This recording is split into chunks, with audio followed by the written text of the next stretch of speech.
नमस्कार। तो भी कैसे हैं आप लोग। तो भी हम क्वेश्चन ऑफ द डे की जो सीरीज डिस्कस कर रहे थे और ये जो आज का क्वेश्चन है बहुत इंपॉर्टेंट क्वेश्चन है। यहाँ पे मैं आपको एक पहले कॉन्सेप्ट बताऊंगा, उसके अकॉर्डिंग ये क्वेश्चन सोल्व होगा। बहुत ही अच्छा कॉन्सेप्ट है, आप उसको सीखने की कोशिश करना, ठीक है। और अगर आपको क्लास अच्छी लगे तो भाई चैनल को सब्सक्राइब जरूर करें। तो भाई देखना जरा, पहले मैं आपको उस कॉन्सेप्ट पे लेके चलता हूँ। जैसे मान लीजिए मैं आपसे कहूँ कि आप लोगों के पास एक राइट एंगल ट्रायंगल है, ठीक है। पहले मैं उस कॉन्सेप्ट पे आता हूँ जिसमें आपसे बोल दूं कि आप लोगों के पास एक राइट एंगल ट्रायंगल है। यहाँ पर ये मैंने एक राइट एंगल ट्रायंगल ले लिया और इसमें मैंने बना दिया एक सर्कल। राइट एंगल ट्रायंगल के अंदर मैंने बना दिया एक सर्कल, ठीक है। ये मान लीजिए कि एक राइट एंगल ट्रायंगल है और अब मैं यहाँ पे ले लेता हूँ उसके अंदर एक सर्कल, ठीक है। अब देखना जरा, ध्यान से समझने की कोशिश करना क्वेश्चन को। ये सर्कल यहाँ पे ऐसे टच कर रहा है, पूरा मैं टच करा देता हूँ इसको, ठीक है। अब ध्यान से देखो, अब अगर आपके पास इस तरीके से एक सर्कल दिया हुआ है और वो ऐसे टच कर रहा है ना, और ये राइट एंगल है, मान लो यहाँ पे 90 डिग्री एंगल है, तो देखो अब मैं आपसे कहूं कि मान लीजिए ये एक्स है, ठीक है, और अगर ये वाई है, यहाँ वाली लेंथ एक्स है, वाई है, तो मुझे बताना कि ये भी कितनी होगी भाई। ये इधर वाली भी एक्स होगी, ये भी कितनी होगी, वाई होगी, क्योंकि टेंजेंट है और टेंजेंट की लेंथ क्या होती है, इक्वल होती है। अब मैं मान लूं कि ये इस सर्कल का सेंटर है, तो आपको मैं सेंटर से जैसे इस पॉइंट को मिलाना, तो आपको पता है सेंटर से इस पे जो टेंजेंट के पॉइंट को मिलाते हैं वो क्या होता है 90 डिग्री, यानी ये इसकी क्या होगी, रेडियस आर मान लेता हूँ मैं, 90 डिग्री है। इधर भी कितना बनेगा भाई 90 डिग्री, यानी ये भी आर हो गई। तो मुझे बताओ ये आर आर, तो ये सारे एंगल 90 90 हो गए, ये भी 90 होगा। तो रेक्टेंगल बना कि नहीं बना, तो रेक्टेंगल है तो इसके आमने सामने की साइडें भी आर आर हो गई, यानी तो स्क्वायर ही हो गया। सही बोलने लग रहा हूँ। अब ध्यान से देखना, मैं आपसे एक छोटा सा पॉइंट पूछता हूँ यहाँ पर। आप मुझे ये बताओ कि ये जो ट्रायंगल बना हुआ है ना, यहाँ पे ध्यान से देखना भाई क्वेश्चन को। अगर मैं इनको मिला देता हूँ, इस सेंटर से इनको मिला देता हूँ, तो आप अगर ये इतनी बात आपको पता है कि जब आप इस पे किसी सर्कल पे जब दो टेंजेंट ड्रॉ करते हैं, तो इससे मान लीजिए यहाँ पे 90 डिग्री का एंगल बना रही है, यहाँ से ये इस पे परपेंडिकुलर है भी 90 डिग्री, ये भी क्या हो जाएगी, रेडियस हो जाएगी। तो आपको ये तो पता है भाई इसका और इसका एरिया बराबर होता है, ठीक है। जब सर्कल पे इस तरीके से, जैसे मैं कहूँ कि ये सर्कल है और इस पर ये जब दो टेंजेंट ड्रॉ करते हैं, तो यहाँ से सेंटर से लाइन मिला दें, तो ये दोनों जो ट्रायंगल है ना वो कॉन्ग्रुएंट हो जाते हैं, तो इनका एरिया क्या होता है भाई, इक्वल होता है। इस बात का ध्यान रखना। तो ये दोनों एरिया इक्वल है, सेम इसी तरीके से ये भी इक्वल है और ये भी दोनों क्या है, इक्वल है। तो आपको मैं बताऊं कि इस ट्रायंगल का जो पूरा एरिया आएगा, आप मुझे वो बता दो कि इसका एरिया कितना आएगा। छोटा सा पॉइंट है, आपसे मैं इतना पूछ रहा हूँ कि आप मुझे इतना बता दो कि इस ट्रायंगल का एरिया जो है वो कितना होगा। तो आप देखो, इस ट्रायंगल के एरिया की बात करता हूं मैं, तो कितना बनेगा 1/2 इंटू एक्स इंटू आर, ठीक है। और इधर एक और हो गया 1/2 इंटू एक्स इंटू आर। तो टोटल जुड़ के जो एरिया हो जाएगा इसका, अगर मैं एरिया की बात करता हूं, तो इधर वाले का एरिया कितना होगा 1/2 इंटू, ये देखो बेस इंटू हाइट, अरे यही तो होता है ना, बेस ये एक्स हो गया और हाइट कितनी होगी आर, तो एरिया कितना बना बेस इंटू हाइट, यानी 1/2 इंटू एक्स इंटू आर। तो इधर 1/2 एक्स इंटू आर, इधर भी 1/2, यानी डबल हो गया। तो कितना बन गया, सिर्फ एक्स आर इसका एरिया हो गया। प्लस अगर मैं इधर वाले की बात करूं, इसकी तो कितना होगा 1/2 इंटू आर इंटू कितना हो जाएगा वाई, तो कितना बनेगा भाई, ये बन जाएगा आर इंटू वाई। और इसी तरीके से ये डबल है तो 2 से हो जाएगा, तो 1/2 कैंसिल हो जाएगा। यहाँ पे कितना बनेगा बेस इंटू हाइट, यानी आर और आर, तो कितना बन जाएगा यहाँ पे आर स्क्वायर।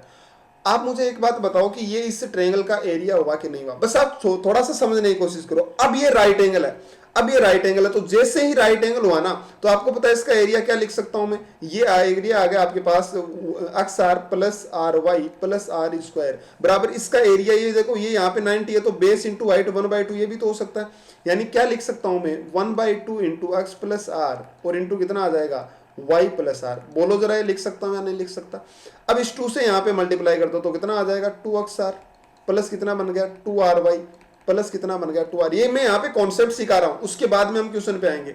ये कितना हो गया अभी यहाँ पे xy प्लस कितना हो गया xr प्लस कितना हो गया yr और प्लस कितना हो गया आर स्क्वायर। सही बोलने लग रहा हूँ, सॉरी ये यहाँ पे आर स्क्वायर है, अभी ये आर स्क्वायर, ठीक है। तो ये आपको इतनी सी बात तो समझ आई होगी। अब देखना ध्यान से, अब भाई मैं इसको अगर यहाँ पे उस तरफ ले जाके हटा दूं, ये वाले उस तरफ से घटा दूं, तो यहाँ पे बचेगा कितना भाई एक्स आर प्लस कितना बन गया आर वाई प्लस कितना बन गया आर स्क्वायर बराबर किसके आ गया भाई एक्स वाई के। यानी अगर आप लोगों के पास इस तरीके से लिखा हुआ है, तो ये जो था ना, ये क्या था भाई एक्स वाई। ये देखो ध्यान से आप इसको समझने की कोशिश करो, ये है ना, ये एरिया है, ये एरिया है, तो ये भी तो देखो एक्स आर आ गया, ये भी एरिया आ गया, तो एरिया किसके बराबर हो जाता है एक्स वाई के। यानी कि आपको यहां से क्या सीखने को मिला कि मान लीजिए एक राइट राइट एंगल ट्रायंगल है, मान लीजिए एक राइट एंगल ट्रायंगल यानी समकोण त्रिभुज है और उसका ये एंगल 90 डिग्री है, यहाँ पे मान लीजिए इसको सर्कल इस तरीके से टच कर रहा है, इन सर्कल जो है, अगर ये राइट एंगल है इन सर्कल है और अगर ये एक्स वाई है तो इसका जो एरिया बनेगा ना वो कितना बनेगा भाई, एरिया बनेगा एक्स वाई। मतलब इससे जो ट्रेंगल बना हुआ है ना आपके पास, इस ट्रेंगल का एरिया कितना बनेगा एक्स वाई, यानी इन दोनों का मल्टीप्लाई कर दो। जैसे मान लो मैं यहाँ पे 3 और यहाँ पे 4 दे दूं तो इस ट्रेंगल का एरिया कितना बन जाएगा, वो बन जाएगा एक्स वाई। और ये कैसे बना मैंने आपको बताया, अभी आप लोगों ने सीखा है कि ये कैसे बना, ऐसे निकल कर आया। अगर आप एक छोटे से पॉइंट को ध्यान में रखते हो ना और कहीं एग्जाम में क्वेश्चन आता है तो आप इसको इजीली कर पाओगे, लेकिन वैसे भी ये खैर हो ही जाता है, कोई इसमें खास कहानी नहीं है, लेकिन आप बस क्वेश्चन को समझने की कोशिश करो। ठीक है, उम्मीद करता हूं कॉन्सेप्ट आपको समझ आया होगा। अगर समझ आया तो एक क्वेश्चन में कोई है ही नहीं। इसने क्या बोल रखा है कि if D E F equal to 90 degree, यानी डी ई एफ ये वाला 90 है भाई, ये 90 है मतलब राइट एंगल ट्रायंगल बन गया। अब देखो जरा ध्यान से, तो अगर ये डी ई एफ 90 है तो अब मैं यहां पर आता हूं कि एक्स प्लस वाई 90, यानी एक्स और वाई भी 90 है। चलो भाई ये भी 90 हो गया। तो आप मुझे एक बात बता दो, एक्स प्लस वाई 90 हो गया, इस ट्रायंगल में देखना जो मैं यहां पे बना रहा हूं ना, ये वाला ट्रायंगल, इस ट्रायंगल में ध्यान से देखो। आप मुझे एक बात बताओ भाई, इसमें ये एंगल y है, ठीक है, तो बताना जरा ये एंगल कितना हो जाएगा। तो आप क्या बोलेंगे भाई ये एंगल कितना हो जाएगा, तो मैं क्या कहूंगा भाई ये हो जाएगा 90 माइनस वाई। बोलो जरा होगा कि नहीं होगा, या फिर मैं इसको थीटा मान लेता हूं। चलो मैं इसको थीटा मान लेता हूं, कुछ ना मानता मैं थीटा मान लूं इसको। तो ये एंगल मैंने जैसे मान लीजिए थीटा मान लिया, सही बोलने लग रहा हूं। आप लोगों के पास ऐसे दे रखा है कि x प्लस वाई की जो वैल्यू है ना वो कितनी है भाई 90 डिग्री, यानी चलो इसको थीटा भी छोड़ो, आप थीटा रहने दो, मैं इतना से समझा देता हूं। यहाँ पे दिया हुआ है x plus Y equal to कितना दिया हुआ भाई 90 डिग्री, सही बोलने लग रहा हूं। यानी आपको अगर इस एंगल को मान लीजिए मैं थीटा मानता हूं, इस एंगल को मैं थीटा मानता हूं, तो ये इस ट्रायंगल में ये एंगल 90 है, यानी कि y प्लस थीटा भी कितना होगा भाई 90 डिग्री। बोलो जरा समझ आई कि नहीं है बात। इसका मतलब कि y से y कैंसिल हो जाएगा, यानी x बराबर किसके हो जाएगा, थीटा के। बताओ भाई x इक्वल टू किससे हो गया, थीटा के। नहीं समझ आए, चलिए एक बार फिर से देखना। मैंने क्या कहा कि इसने क्वेश्चन में लिख रखा है कि x plus Y equal to कितना दे रखा है 90 डिग्री, यानी अगर ये एंगल y है तो मैंने इसको थीटा मान लिया। अब इससे पूरे बड़े वाले ट्रायंगल में मैंने देखा, इस बड़े वाले में, कि ये एक एंगल 90 है और ये y है और ये थीटा है। तो आप मुझे बताना कि एक ट्रायंगल के तीनों एंगल का सम 180 होता है, यानी एक एंगल 90 है तो बाकी y प्लस थीटा कितना बनेगा 90, और x प्लस वाई 90 दे रखा था, मतलब ये दोनों के 90 यानी बराबर रख सकता हूं, तो y से y कैंसिल हो गया। तो बताना जरा यहाँ से x की वैल्यू किसके बराबर आ गई, थीटा के। यानी ये जो यहाँ पे मैंने एंगल लिखा है ना, ये थीटा है ना, ये किसके बराबर है भाई, ये x के बराबर है, मतलब ये एंगल भी कितना हो जाएगा x। बोलो जरा समझ आए कि नहीं। और अगर इसको मान लीजिए मैं अल्फा मान लेता हूं, ये एंगल मैं अल्फा मान लेता हूं, तो ये भी कितना होगा अल्फा। तो आप मुझे इतना बता दो कि ये दोनों ट्रायंगल सिमिलर हुए कि नहीं हुए, कौन कौन से, ए डी बी, ये सिमिलर हुआ कि नहीं हुआ ट्रायंगल बी सी एफ के। मतलब जब दो एंगल बराबर होगा ना, देखो यहाँ पे एक एंगल एक्स है और यहाँ पे एक एंगल क्या लिखा हुआ भाई, ये एंगल जो है ना यहाँ पर, ये एक एंगल इसका एक्स लिखा हुआ है, एक अल्फा लिखा हुआ है, एक एक्स लिखा हुआ है, एक अल्फा लिखा हुआ है। जब दो एंगल बराबर होगा तो जाहिर सी बात है तीसरा भी क्या हो जाएगा, इक्वल हो ही जाएगा, सही है ना। जब दो एंगल बराबर हो गए तो तीसरा भी क्या हो जाएगा, इक्वल हो जाएगा। यही तो होता है ट्रायंगल में। तो अब भाई ये दोनों ट्रायंगल सिमिलर है। चलिए मैं सिमिलरिटी से इसको सोल्व करता हूं।